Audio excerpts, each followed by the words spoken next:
Ségolène Royal brise 30 ans de silence. La vérité longtemps dissimulée sur sa relation avec François Hollande éclate enfin. En septembre 2023, alors que mémoires, interviews et débats politiques tardifs refont surface, celle qui se tenait autrefois au cœur du pouvoir républicain cesse de protéger, de couvrir, de taire. Après près de 3 décennies de silence absolu sur sa vie privée, ce qu'elle accepte désormais de laisser voir oblige la France à s'arrêter et à se demander ce qui s'est réellement joué derrière les portes du pouvoir. Ségolène Royal naît en 1953, à Dakar, loin des salons parisiens où se fabrique le pouvoir. Dès le départ, elle n'appartient pas au décor habituel. Elle vient d'ailleurs.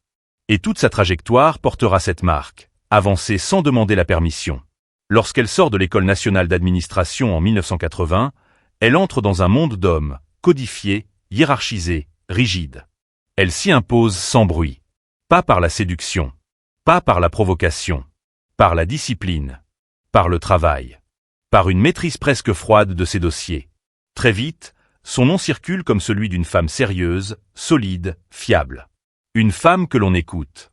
En 1992, elle devient ministre de l'Environnement. Puis, quelques années plus tard, ministre déléguée à la famille, à l'enfance et aux personnes handicapées. À chaque poste, elle donne la même image. Une autorité calme, une parole mesurée, une distance assumée. Elle ne cherche pas à plaire. Elle cherche à tenir. La presse parle d'elle comme d'une femme forte. Certains disent inflexible. D'autres admirent sa rigueur. Rarement on évoque ses doutes. Jamais sa vie intime. Ségolène Royal incarne alors une forme nouvelle de féminité politique. Elle ne s'excuse pas d'être là. Elle ne joue pas la carte de la compassion excessive. Elle avance droite, contrôlée, presque austère. Son apparence est étudiée, mais sans ostentation. Tout est tenu. Tout est maîtrisé. Elle impose une présence qui ne repose ni sur le charme ni sur la connivence, mais sur l'autorité. Dans l'espace public, elle existe seule. Autonome. Complète. Le récit médiatique la présente comme une femme indépendante, concentrée sur l'action, tournée vers les enjeux collectifs. Le privé, lui, disparaît. Effacé. Comme s'il n'avait jamais existé. Aucun récit familial. Aucun commentaire sentimental. Rien qui puisse troubler la figure officielle. Cette absence n'est pas un oubli. C'est un choix. Dans un univers politique où chaque faiblesse est exploitée, Ségolène Royal protège son silence comme une forteresse. Elle comprend très tôt que, pour une femme, l'intime peut devenir une arme contre soi. Alors elle ferme la porte. Définitivement. Ainsi se construit son image. Une femme debout, solide, presque solitaire au sommet de l'État. Une figure respectée, parfois redoutée, souvent commentée, mais toujours tenue à distance. Derrière cette maîtrise parfaite, une vérité demeure hors champ. Comme si le pouvoir exigeait, en échange, l'effacement d'une part essentielle de soi. Car dans la République, certaines femmes gagnent le droit d'exister à condition de taire ce qui les a construites. Ils se rencontrent à la fin des années 70, dans les couloirs feutrés de l'École nationale d'administration. Un lieu où les ambitions se murmurent à voix basse, où les trajectoires se dessinent avant même d'avoir commencé. Ségolène Royal et François Hollande appartiennent à la même génération, celle qui croit encore que la politique peut changer le monde. Mais dès le départ, quelque chose les distingue. Elle est droite, concentrée, déjà habitée par une exigence presque austère. Elle parle peu, mais chaque mot semble peser. Lui est plus souple, plus discret, presque effacé. Il observe. Il écoute. Il attend son heure. Rien, à première vue, ne les destine à former un couple au sens classique du terme. Il n'y a ni scène fondatrice, ni déclaration, ni promesse. Leur lien se construit lentement, dans le travail, dans les échanges intellectuels, dans une proximité quotidienne que personne ne remarque vraiment. Ce n'est pas une histoire d'amour exposée. Il n'y aura ni mariage, ni cérémonie, ni photographie officielle. Leur relation se tient à distance des regards, comme si elle devait rester invisible pour exister. Ils avancent ensemble, mais sans jamais se présenter comme un bloc. Une alliance silencieuse, presque administrative. À l'époque, cela semble naturel. Dans ce milieu, l'intime est souvent un handicap. Tous deux entrent dans l'orbite du Parti socialiste. Même camp, même époque, mais pas le même rythme. Ségolène Royal progresse vite. Elle s'impose par son travail, par sa présence, par une autorité qui ne cherche pas à séduire. François Hollande, lui, avance autrement. Il consolide, organise, structure. Il devient un homme d'appareil. Moins visible, mais essentiel. Leurs chemins sont parallèles, mais jamais tout à fait équilibrés. Dans l'ombre, ils forment pourtant un duo solide. Ils partagent analyse, stratégie, lecture. Ils parlent politique comme d'autres parlent de la vie. Le lien est profond, mais sans mise en scène. Autour d'eux, on parle rarement de couple. On parle de camarades, de partenaires intellectuels. Comme si nommer leur relation aurait été déjà trop. Les années passent. Leur alliance dure. Plus de 30 ans. Une longévité rare, précisément parce qu'elle ne repose pas sur les codes traditionnels. Ils ne se protègent pas par des symboles. Ils se protègent par le silence. Chacun développe sa carrière, son image, son rôle public. Et chacun accepte, implicitement, que l'autre prenne parfois plus de place. Ce déséquilibre, au début, ne pose pas question. Il semble faire partie du jeu. Mais à mesure que le pouvoir se rapproche, que les projecteurs s'intensifient, la différence devient plus visible. Elle est devant. Il est derrière. Elle incarne. Il organise. Deux formes de pouvoir, mais une reconnaissance inégale. Ce qu'ils construisent ensemble n'est ni une romance, ni une légende. C'est une association longue, patiente, exigeante. Une relation où l'on avance sans bruit, en acceptant de ne pas tout dire, de ne pas tout montrer. Car dans certaines trajectoires, le pouvoir ne demande pas l'amour. Il demande la discrétion. Et parfois, il exige que l'un des deux accepte de rester dans l'ombre plus longtemps que l'autre. Du début des années 80 jusqu'à la fin des années 90, leur vie avance comme une mécanique parfaitement réglée. Le travail, les réunions, les campagnes. Et, entre deux dossiers, 4 enfants naissent, entre 1984 et 1992. Rien n'est jamais spectaculaire. Tout est contenu. La famille existe, mais toujours en arrière-plan, comme un élément à protéger plutôt qu'à montrer. Ils forment alors un couple intellectuel avant d'être un couple visible. Ils parlent stratégie plus souvent que sentiment. Ils pensent à long terme. Ils appartiennent au même réseau, partagent les mêmes codes, fréquentent les mêmes cercles. Ensemble, ils apprennent à lire le pouvoir, à anticiper ses mouvements, à en accepter les contraintes. Leur quotidien est fait de notes, d'analyses, de compromis silencieux. Ségolène Royal avance avec une rigueur presque militaire. Elle organise, structure, décide. Elle donne le rythme. François Hollande s'adapte. Il observe les équilibres internes, négocie, temporise. Elle est dans l'exposition progressive. Lui, dans l'architecture invisible. Deux tempéraments opposés, mais complémentaires. Elle impose une direction. Il sécurise le terrain. À l'extérieur, leur alliance intrigue sans jamais s'imposer comme un récit. Pas de mise en scène familiale. Pas de photos calculées. Pas de déclaration. La politique passe avant tout. Ils savent que, dans cet univers, la moindre émotion publique peut devenir une faiblesse. Alors ils compartimentent. Le privé d'un côté. Le public de l'autre. Et entre les deux, une frontière stricte. Les enfants grandissent dans cet équilibre silencieux. Présents, aimés, mais protégés du regard collectif. La maison n'est pas un refuge romantique. C'est un espace organisé, fonctionnel, presque discret. Rien ne dépasse. Rien ne déborde. Chaque chose a sa place. Comme dans leur vie publique. Au fil des années, Ségolène Royal s'impose de plus en plus. Sa parole compte. Son image se précise. Elle devient une figure identifiable. François Hollande, lui, s'installe durablement dans les rouages du parti. Moins visible, mais central. Ils avancent ensemble, mais pas sous la même lumière.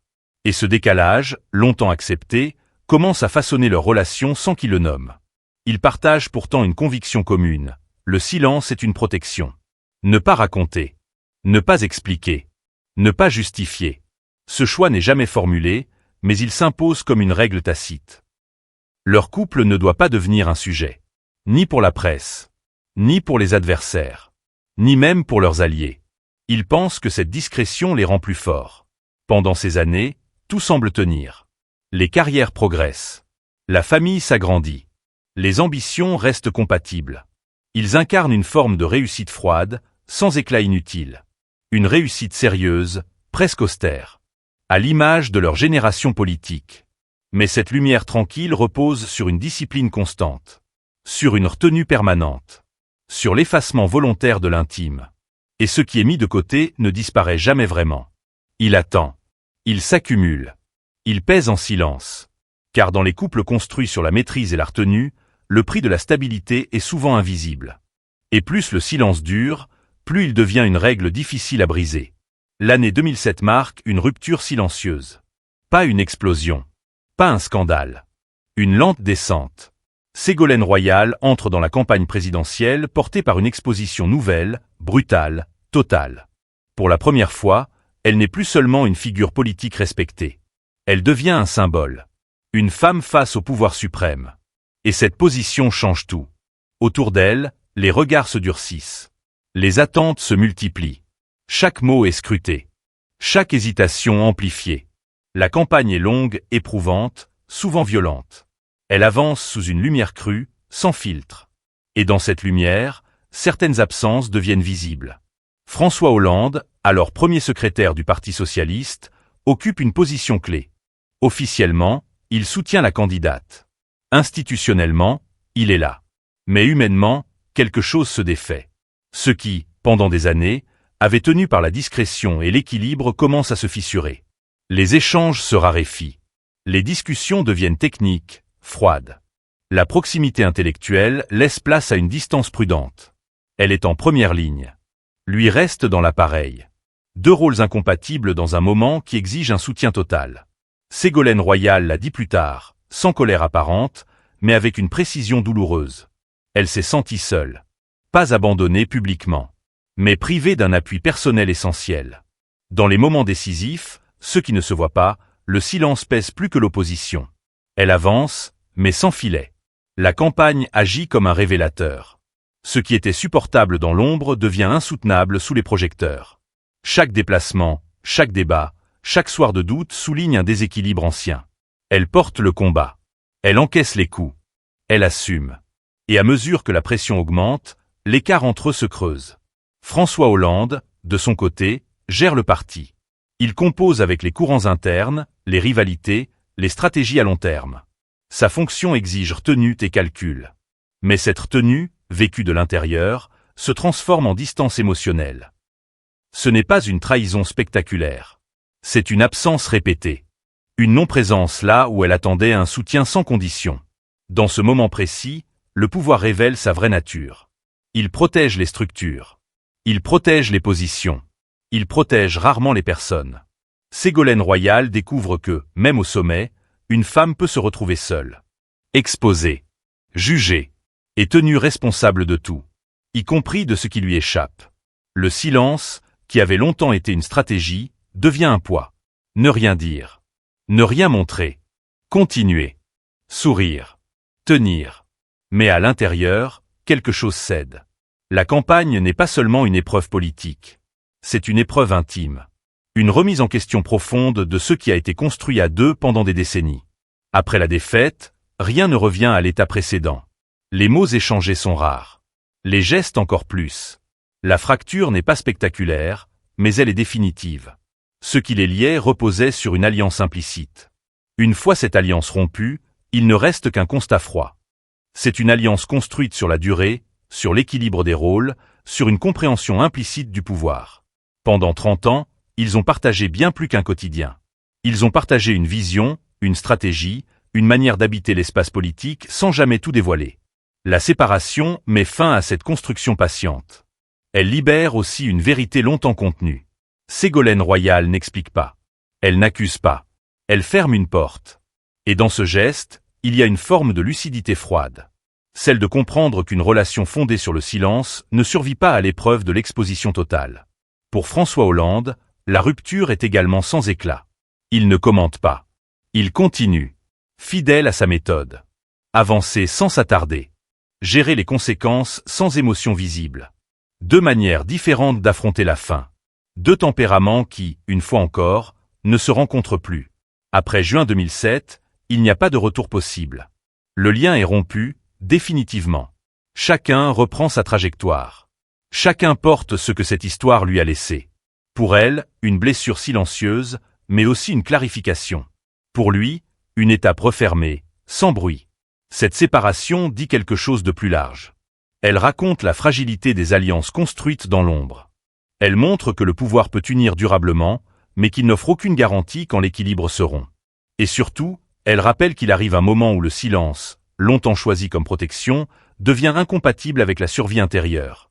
Car certaines fins n'ont pas besoin de drame pour être irréversibles. Il leur suffit d'une phrase claire, d'un mois précis, et du courage de ne plus se taire. À partir de 2014, Ségolène Royal commence à parler. L'entainment. Par fragments. Jamais d'un seul bloc. Ces mots apparaissent dans des entretiens, des réponses maîtrisées, des phrases laissées en suspens. Elle ne cherche pas à rouvrir le passé. Elle accepte simplement qu'il soit nommé. Elle évoque la solitude. Pas celle que l'on affiche, mais celle que l'on ressent quand on avance entouré et pourtant isolé. Elle parle d'un déséquilibre ancien, devenu insupportable avec le temps. D'un engagement total qui n'a pas toujours rencontré son équivalent. Les termes sont mesurés. Le ton reste calme. Mais la blessure affleure. Ce qu'elle révèle n'a rien de spectaculaire. Elle ne décrit pas des scènes. Elle n'accuse pas frontalement. Elle explique une mécanique. Celle d'une femme qui a choisi de se taire pour préserver un ensemble plus vaste. Le parti. L'équilibre politique. La carrière de l'autre. Elle reconnaît avoir accepté l'effacement comme une forme de loyauté. Dans ses paroles, une constante revient. Le silence n'était pas une faiblesse. C'était une stratégie. Une décision consciente. Elle pensait protéger. Elle pensait tenir. Elle pensait que le temps arrangerait ce qui ne se disait pas. Mais avec les années, ce choix a produit l'inverse. En ne parlant pas, elle a disparu progressivement de son propre récit. Elle le dit sans amertume apparente. Sans règlement de compte. Elle n'a jamais voulu nuire. Jamais voulu entraver une trajectoire politique. Cette retenue, longtemps présentée comme une force, apparaît désormais comme un renoncement. Un renoncement à soi. À sa voix. À sa version des faits. Entre 2014 et 2023, son discours gagne en clarté. Pas en dureté. En lucidité. Elle accepte de reconnaître la douleur psychologique, la sensation de trahison silencieuse, l'impression d'avoir porté seule un équilibre fragile. Elle parle de fatigue intérieure. D'une usure lente, invisible de l'extérieur. Ce moment de révélation ne vise pas à corriger l'histoire officielle. Il vise à rétablir une cohérence intime. Dire, enfin, ce qui a été tu pendant des décennies. Non pour accuser, mais pour comprendre. Non pour convaincre, mais pour exister à nouveau dans sa propre narration. À travers ses paroles tardives, Ségolène Royal pose une question plus large. Jusqu'où peut-on se taire au nom du pouvoir sans se perdre soi-même? Elle n'apporte pas de réponse définitive. Elle constate simplement le prix payé. Car certaines vérités n'éclatent pas. Elles émergent. L'entainment. Quand le silence n'est plus tenable. Et quand parler devient, non pas un acte de revanche, mais une nécessité de survie intérieure. Après la tempête, Ségolène Royal se retire progressivement du centre du pouvoir national. Pas de départ théâtral. Pas de rupture brutale. Un éloignement mesuré, presque naturel. Elle quitte les arènes où chaque mot est interprété, chaque silence commenté. Elle choisit d'autres combats. Plus lents. Plus larges. Moins exposés. Elle se tourne vers l'international, vers les enjeux environnementaux, vers un rôle qui n'exige ni conquête ni affrontement permanent. Ambassadrice engagée, elle parle de climat, de territoires menacés, de générations à venir. Sa parole se libère dans un espace où elle n'a plus à se justifier sans cesse. Où l'écoute remplace la confrontation. Avec les médias politiques français, la distance s'installe. Volontaire. Durable. Elle n'a plus besoin d'occuper le devant de la scène pour exister. Elle choisit qu'en parler. Et surtout, pourquoi? Le temps n'est plus celui de la stratégie immédiate, mais de la cohérence intérieure. Ce retrait n'est pas un effacement. C'est une transformation. Une manière de reprendre la maîtrise de son rythme, de sa voix, de son image. Elle comprend que le pouvoir ne protège pas celle qui accepte de se taire trop longtemps. Qu'il récompense la discipline, mais ignore souvent le coût humain. Dans ce parcours, une leçon s'impose. Le silence n'est pas toujours une vertu. Il peut être une élégance, une stratégie, une protection. Mais il peut aussi devenir une prison. Et quand il efface la voix, il finit par effacer l'être. Dire, même tard, n'est pas un aveu de faiblesse. C'est un acte de liberté. Une manière de se réapproprier son histoire sans chercher à réécrire celle des autres. Après le pouvoir, il reste cela, la possibilité de parler à son nom, enfin, et de marcher sans se taire.